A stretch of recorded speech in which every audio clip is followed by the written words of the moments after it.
Hi, welcome to Story Time with Gigi. Today we're going to be reading a Berenstain Bear story called The Trouble with Friends. Uh-oh. This is by Stan and Jan Berenstain. When making friends, the cub who's wise is the cub who learns to compromise. Cub who's wise.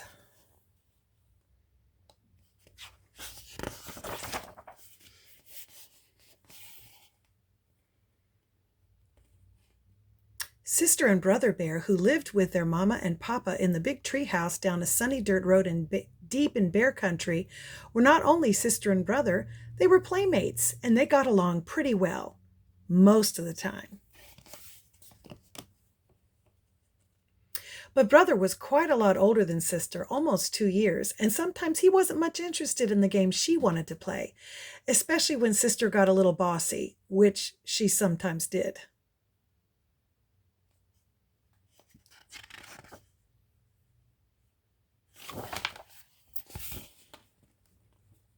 "Now," she said one day as she came out of the tree house with a big armload of her dolls and stuffed animals, "we're going to play tea party. You sit there and be the papa, and I'll sit here and be the mama." "Aw, gee, sis," said brother, "I'm too old to play tea party. Why, if Cousin Freddie or any of the guys saw me, I'd never hear the end of it. Why don't you find somebody your own age to play tea party with? Besides, I have a date to go skateboarding with Freddie," and off he zoomed, leaving sister all by her lonesome. "All right for you," she shouted.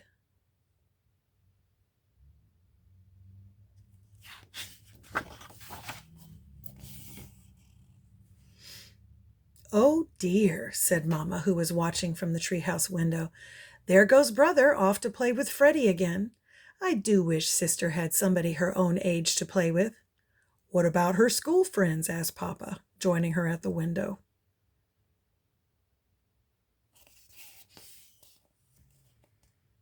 "They all live too far away," sighed Mama, as she watched lonesome sister pick up her trusty jump rope and start jumping with a friendly frog. Soon a butterfly joined in. "She has lost her forest friends, the frogs and butterflies, to play with," said Papa. "Oh, she has her forest friends. Frogs and butterflies are all very well," said Mama, "but they're not the same as having a cub friend your own age."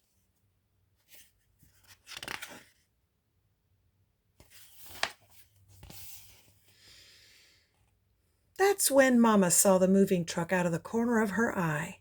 "Look," she said, "a new family moving into the empty treehouse down the road. It certainly would be nice if they had a cub sister's age."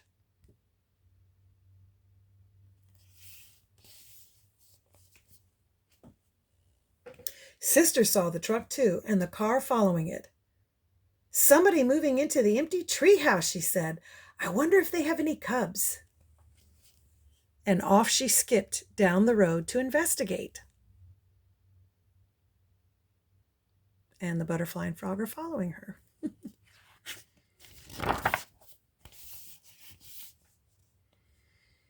The truck stopped at the empty house, and the moving bears began to unload it.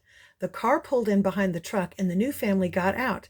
There was a mama, a papa, and a little girl cub just about sister's age. Sister could hardly believe her good luck. Just what she needed, a little girl cub to jump rope, play tea party and house with, and school, and have all kinds of cub fun with. She could hardly wait to say hello. She skipped over and introduced herself.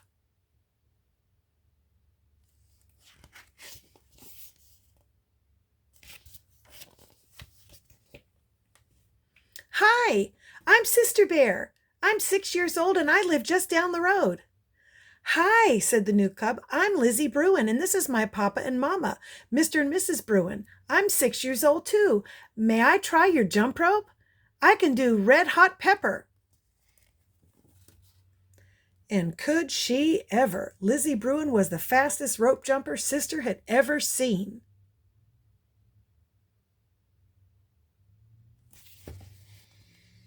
"I can jump to 1,000, said sister. "I can do 1,001, said Lizzie, returning the rope. 1,002, snapped sister. 1,003, said Lizzie. Well, we'll just see about that. Let's have a jump off here and now, said Sister. Let's not say we did, said Lizzie. Say, isn't that a playground over there? Last one there's a rotten egg, and off she ran with Sis doing her best to catch up.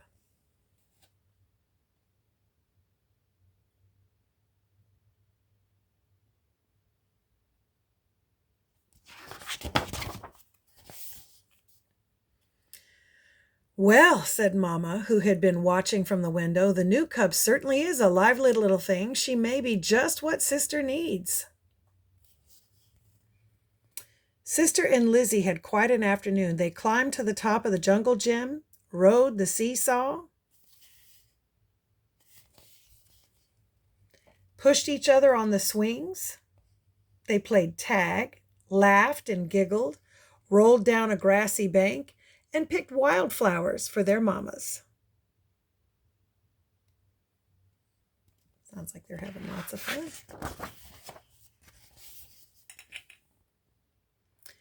Why, thank you, Sister. How lovely, said Mamma, putting her wildflowers in water. Well, what's your new friend like? Her name is Lizzie. She's 6 years old. She's an only cub, and, Sister said, she's a little bossy. Oh, said Mamma. Well, you certainly seem to be having fun. Oh, yes, said Sister. I had a lot of fun. A little bossy and a little braggy.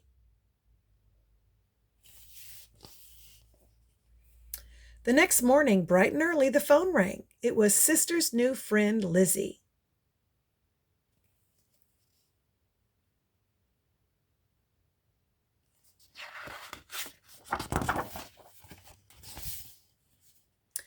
Want to come over and play school? Asked Lizzie. Okay, said Sister. Bring some of your dolls and stuffed animals, added Lizzie, because mine aren't unpacked yet. So Sister gathered up some of her favorite dolls and stuffed animals and headed for the treehouse down the road.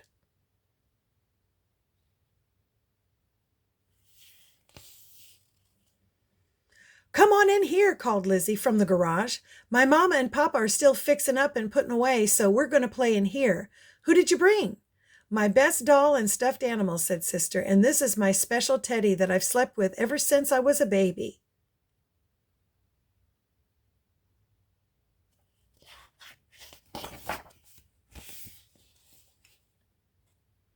Lizzie had set up the garage like a schoolroom. There were boxes for the pupils to sit on, and there was another box for the teacher's desk. There was even a blackboard and chalk for lessons. This is going to be fun, thought Sister Bear. She began sitting her toys on the boxes. That's when she heard the tapping sound. It was Lizzie tapping on the desk. She had a pretend pointer in one hand and a piece of chalk in the other.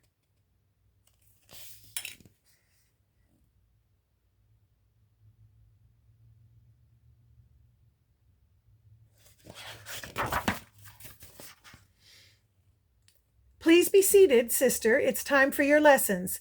Today I'm going to teach you the alphabet. The first letter of the alphabet is... Now, just a minute, protested Sister. Who said you were going to be teacher? When I play school, I'm the teacher, and not only that, I already know my ABCs. Sister Bear, if you don't sit down this minute, I'm going to keep you after school, said Lizzie. Is that so? Shouted Sister. Well, if you don't give me that pointer, I'm going to keep you after school. Oh, no. That's when Sister grabbed the pointer. Soon they were rolling around on the floor, wrestling for the pointer, which broke in two. Now look what you did, shouted Lizzie. You broke my best pointer.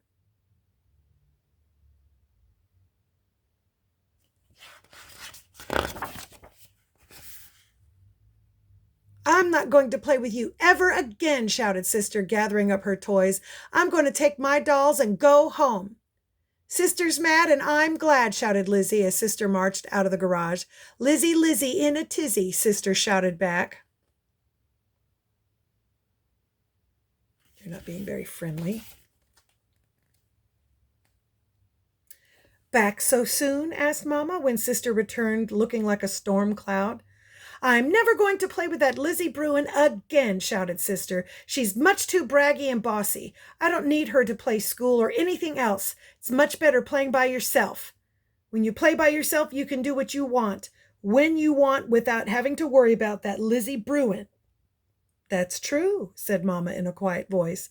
Of course, there are some things you really can't do very well by yourself.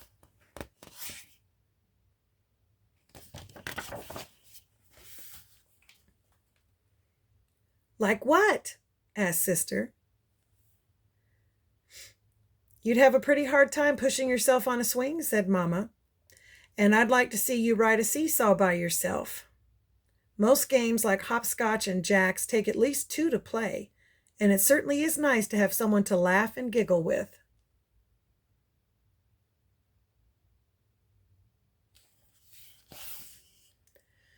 Maybe so, said Sister, but Lizzie is much too braggy and bossy. Why does she have to be the teacher when we play school? It seems to me, said Mama, taking Sister on her lap, that Lizzie isn't the only cub that's braggy and bossy sometimes. And of course, there is one thing you can do much better by yourself. What's that, Mama? Be lonesome, said Mama quietly. And that's when somebody knocked on the door.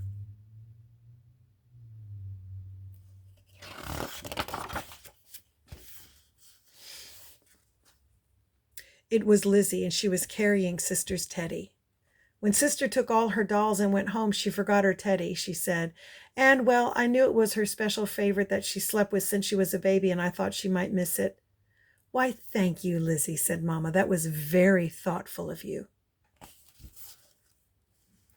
Thank you very much, said Sister, hugging her teddy. And you can be teacher if you want to, said Lizzie. Or, said Sister, we can take turns being teacher. Terrific, said Lizzie.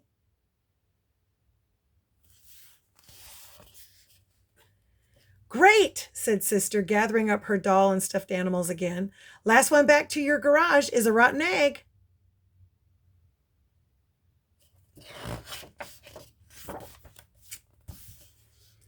And off she scooted, laughing and giggling with Lizzie scampering after her. And that's our story. I love the Berenstain Bears. I hope you liked it.